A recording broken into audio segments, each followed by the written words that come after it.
Fábula urbana, da autoria de José Rezende Júnior, com ilustração de Rogério Coelho, editado pela Gato Leitor.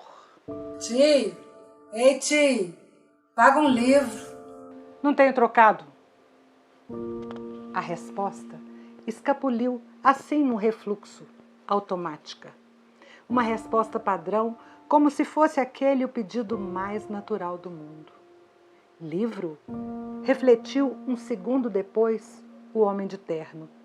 Teria o menino pedido um livro em vez de um trocado, uma moeda, R$1? Mesmo que houvesse o menino pronunciado um coerente "Tio, paga um lanche que eu tô com fome", ainda assim, alguma coisa estaria fora do lugar. A começar pelo diálogo em si. Como haveriam de contracenar neste cenário, shopping center de luxo, quase 10 horas da noite, personagens tão opostos quanto este, o homem de terno, e aquele outro, o menino pobre, que pedia livro, comida ou outra coisa qualquer.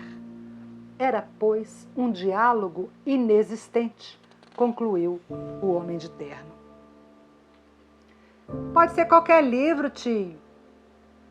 A insistência do menino devolveu o homem de terno à realidade absurda.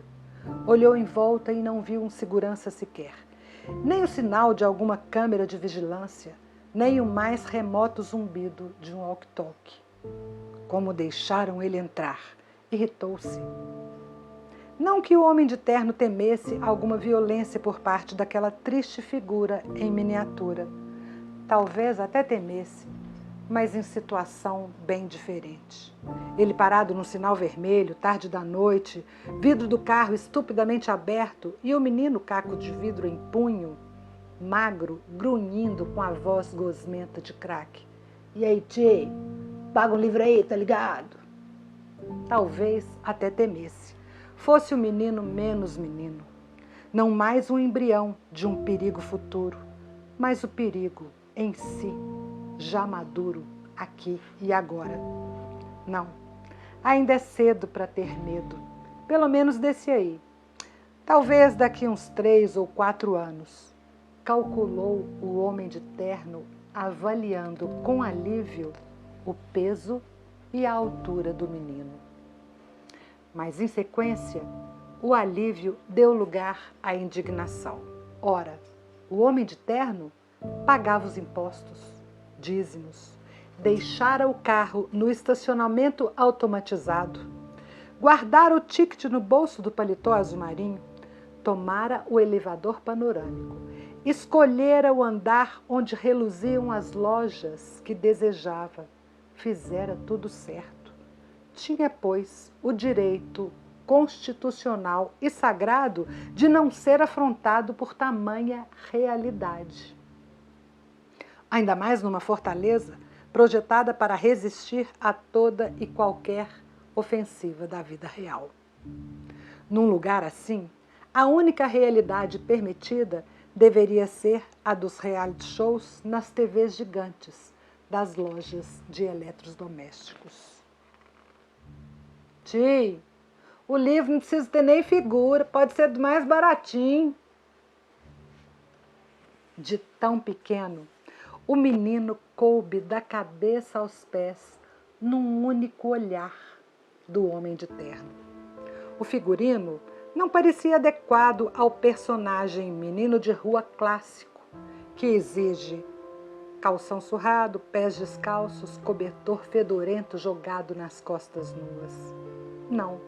Talvez graças a esse artifício, o de fugir ao figurino padrão da miséria e do abandono, conseguira o menino pobre burlar a segurança e invadir o reino encantado e proibido dos shopping centers.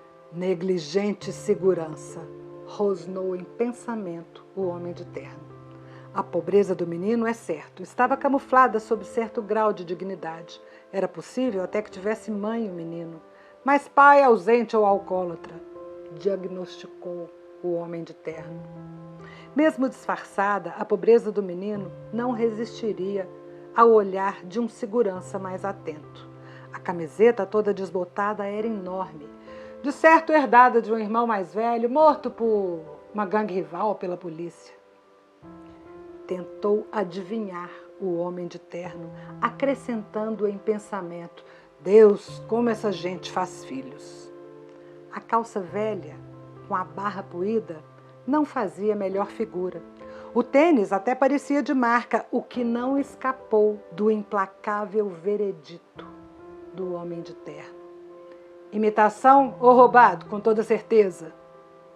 Para completar, além de imundo, o tênis do menino tinha um barbante encardido, fazendo as vezes do cadarço. Caso ainda persistisse alguma dúvida quanto à pirâmide social ocupada pelo menino, era só conferir a marca registrada da pobreza infantil. O nariz a escorrer num resfriado eterno e sem remédios. O menino secou provisoriamente o nariz com o dorso da mão e voltou à ofensiva, dessa vez com um olhar silencioso que implorava, reivindicava, cobrava, acompanhado da interjeição incisiva e curta que ao homem de terno soou quase agressiva. Hein? Hein? O homem de terno olhou em volta, em busca do deserto vazio e seguro de todos os shopping centers do mundo. O deserto que é feito de multidões de consumidores e infinitas sacolas de compras. Mas não havia ninguém. Está ficando tarde, pensou o homem de terno, agora um pouco tenso. Os únicos vestígios de presença humana vazavam justamente da livraria, cuja fachada de vidros refletia dois seres de dimensões tão diferentes, frente a frente, num encontro improvável. O homem de terno cedeu, entrou, seguido pelo menino. Caminharam juntos, mas distantes, até o fundo da livraria. Escolhe. Mal pronunciou o homem de terno o imperativo desconhecido, escolhe, cujo significado o pequeno interlocutor apenas intuía, pôs-se o menino a percorrer as prateleiras entulhadas de livros de todas as cores e tamanhos. Ti, como é que escolhe? O homem de terno olhou longamente para baixo, até que não restasse qualquer dúvida sobre a meninice daquele menino, e concluiu que não havia mesmo por que temê-lo, não ainda, não esta noite, não neste lugar. O homem de terno percorreu então com os olhos e dedos as lombadas dos volumes expostos na prateleira. Puxou um, mais ou menos ao acaso, e estendeu ao menino. Virou-lhe as costas, deu alguns passos em direção ao caixa, já sacando o cartão de crédito, à espera de um agradecimento comovido, que não veio. Ti, lê para mim. Sem saber a razão, sem ao menos perguntar a razão, o homem de terno estancou, deu meia volta e, estranhando a si mesmo, leu. Ou melhor, esquivando-se do trabalho de apanhar os óculos de leituras no bolso interno do paletó, folheou meio cego o livro de fábulas, valendo-se da memória esquecida de quando era criança. E emendou uma história na outra, embaralhando enredos e personagens da infância distante, que só agora se dava conta, jamais compartilhara com os próprios filhos. Era uma vez um gato de botas perdido na floresta com sua irmã Maria, que era uma bruxa e usava um chapeuzinho vermelho. Aí chegou o lobo mau perseguido da Branca de Neve, montando no tapete mágico, e encontrou a bela adormecida cercada por 7 anões e 3 porquinhos.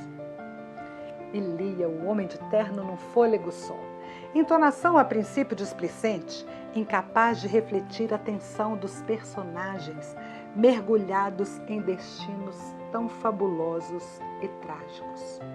Mas tanta atenção prestava ao menino, olhos brilhantes à véspera do sorriso emoldurado pela secreção eterna a escorrer do nariz, que se viu o Homem de Terno obrigado a administrar exageros, costurar com alguma coerência diálogos mal ajambrados e emprestar um arremedo improvisado de ordem ao caos que ele próprio criara, e emoldurar a voz ao sabor das aventuras e desventuras, e conjurar sortilégios e reconciliar amores impossíveis, e no fim, já quase sem fôlego, punir os maus e recompensar os bons. E melhor, só não fez o Homem de Terno, que nunca havia contado história, porque era tarde, ou por não suportar o assombro familiar e o sorriso antigo que um dia remoto foram seus e agora pertencia ao menino. E foi-se o Homem de Terno até o caixa da livraria ao elevador panorâmico, do elevador à garagem automatizada, da garagem à rua, tudo num único movimento, sem olhar para trás. E já guiava o Homem de Terno o automóvel veloz pelo trânsito lento, a boa ação recente aos poucos, embotadas pela culpa. A culpa que num instante era semente e no outro floresta centenária. A culpa não pela posse de tantos ternos, livros e coisas. A culpa não pelo medo inicial e a intolerância de sempre. Mas a culpa por ter esquecido de dizer ao menino, ainda que ele próprio não acreditasse no que esquecera de dizer. A culpa por ter esquecido de concluir dizendo ao menino. E foram todos felizes para sempre. Porque é assim que terminam as histórias, ou era assim que deveriam terminar todas as histórias do mundo. E foi ruminando o amargor da culpa que o Homem de Terno parou no sinal vermelho. E foi ainda ruminando o amargor da culpa que percebeu, tarde demais, o vidro do carro estupidamente aberto, no sinal vermelho, àquela hora da noite. E foi então que o Homem de Terno, grudado no volante, avistou um vulto saindo do beco escuro. O vulto parecia o mesmo menino, mas de alguma forma outro, menos menino, mais forte e ameaçador, o tórax inflado sob a camiseta poída, ou antes a arma oculta sob a camiseta poída. Era o menino. Era o menino. E o Homem de Terno vomitou a culpa e engoliu o medo. E trêmulo, incapaz do gesto salvador de fechar a tempo o vidro elétrico, entregou-se o Homem de Terno ao destino. E viu o menino encher toda a janela do carro e, de sob a camiseta poída, sacar o livro e disparar a queima-roupa. Tio, me ensina a ler.